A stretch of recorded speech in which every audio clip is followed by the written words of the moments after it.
SR-71 Blackbird. El avión espía furtivo más rápido del mundo. Durante décadas, sobrevolar espacio aéreo enemigo era un juego de azar. Ser visto significaba estar perdido. Eso cambió cuando se construyó una aeronave diseñada no para esconderse, sino para dejar atrás las consecuencias. 17 años después de su primer vuelo, el Blackbird sigue siendo el mejor avión espía del mundo. Una noche sobre Libia llevó esa idea al límite y dejó una pregunta en el aire. ¿Hasta dónde puede la velocidad doblar las reglas del vuelo?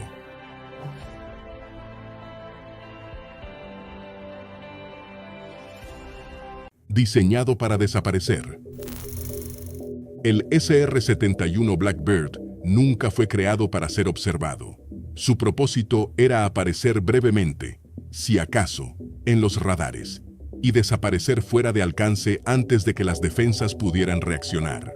Volando a más de 24.384 metros y a más del triple de la velocidad del sonido, cruzaba territorio hostil en minutos, recopilando inteligencia que ningún satélite de su época podía igualar. La velocidad no era una característica, era la estrategia.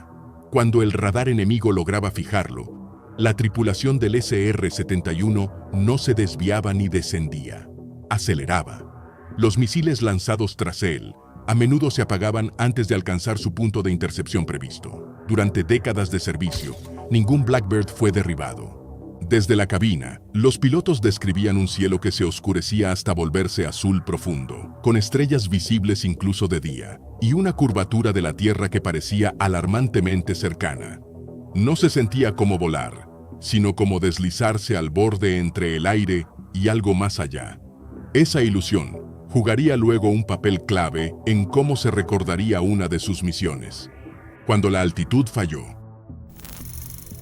La existencia del Blackbird se remonta a una humillación. A finales de los años 50, Estados Unidos dependía del avión espía U-2 para fotografiar campos de misiles soviéticos desde gran altitud. Funcionó, hasta que dejó de hacerlo. El 1 de mayo de 1960, un U-2 pilotado por Francis Gary Powers fue alcanzado por un misil soviético SA-2 y derribado sobre la URSS.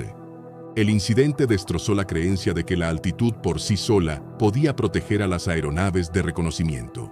La explicación oficial de Washington se vino abajo cuando Powers apareció vivo y capturado frente a las cámaras. El escándalo diplomático fue inmediato. Una cumbre de paz planeada colapsó de la noche a la mañana. Dentro de las agencias de inteligencia, la conclusión fue inevitable. Los aviones lentos que volaban alto estaban acabados. Sobrevivir requeriría algo más rápido que la propia interceptación. Según quienes participaron, la orden fue tajante: construyan algo que no puedan tocar. Ese desafío cayó en manos de los Skunk Works de Lockheed, bajo la dirección de Clarence Kelly Johnson, construyendo lo intocable. El equipo de Johnson entendió de inmediato que un diseño convencional no funcionaría. A velocidad Mach 3. La fricción del aire genera temperaturas que superan los 1000 grados Fahrenheit. El aluminio se ablanda. El acero se deforma. La aeronave se desintegraría mucho antes de alcanzar su objetivo. La respuesta fue el titanio. Fuerte, liviano y resistente al calor, también era escaso dentro de Estados Unidos. A través de una red de intermediarios y empresas fachada, la CIA compró discretamente titanio proveniente de la propia Unión Soviética. Una ironía que años después fue confirmada en documentos desclasificados. Aún así, el titanio se resistía. Las herramientas estándar se rompían. Las soldaduras provocaban grietas microscópicas. El cloro del agua común debilitaba las uniones. Los ingenieros se vieron obligados a inventar nuevas técnicas de mecanizado, desarrollar recubrimientos especiales y rediseñar los sistemas de combustible para que pudieran expandirse a medida que el fuselaje se calentaba en vuelo. El resultado fue el A-12, antecesor del SR-71. Largo, estrecho y con ángulos pronunciados. Su forma dispersaba las ondas de radar en lugar de reflejarlas. La aeronave perdía combustible en tierra porque sus paneles solo sellaban correctamente cuando el calor expandía el metal en pleno vuelo. Era imperfecta, temperamental y como nada que hubiera volado antes. cuando las reglas colapsaron. En el corazón del SR-71 estaban sus motores Pratt y Whitney J-58, que desdibujaban la línea entre un jet y un cohete. Por encima de Mach 2, gran parte del empuje del motor venía del aire que pasaba por alto el compresor y alimentaba directamente la postcombustión. Cuanto más rápido volaba la aeronave, más eficiente se volvía el sistema. Esa eficiencia traía consigo un riesgo. Si el flujo de aire se desestabilizaba en una de las entradas, el motor podía desiniciarse, provocando una violenta guiñada a altísima velocidad. Los pilotos se entrenaban sin descanso para ese momento, sabiendo que dudar podría ser fatal. Las misiones operativas se realizaban dentro de un estrecho margen de altitud y velocidad. Demasiado lento, y los misiles podían alcanzarte. Demasiado rápido, y el calor o la tensión estructural podían exceder los límites. Las tripulaciones volaban con trajes presurizados, solos en una cabina que se sentía más cercana a una nave espacial que a un avión. Muchos describían la sensación como volar donde ya no aplicaban las reglas normales de la aviación. No era el espacio, pero lo parecía. Velocidad como escudo. Desde 1966 hasta el final de la Guerra Fría, el SR-71 realizó misiones por todo el planeta: Vietnam, Corea del Norte, Medio Oriente, el Ártico.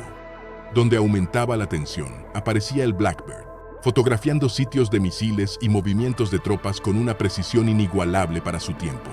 Las defensas enemigas respondían con agresividad, fijación de radar, lanzamiento de misiles, intentos constantes de rastreo.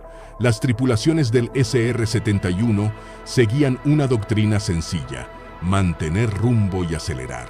La velocidad no era una vía de escape, era inmunidad.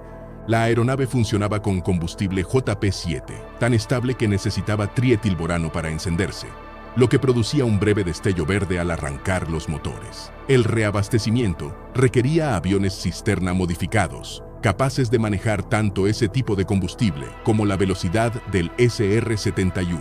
Cada misión exitosa reforzaba la creencia de que el SR-71 operaba más allá de los límites convencionales.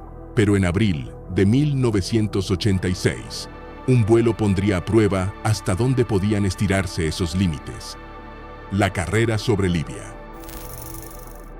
El 15 de abril de 1986, tras un atentado con bomba en una discoteca de Berlín vinculado a la inteligencia libia, Estados Unidos lanzó la operación El Dorado Canyon.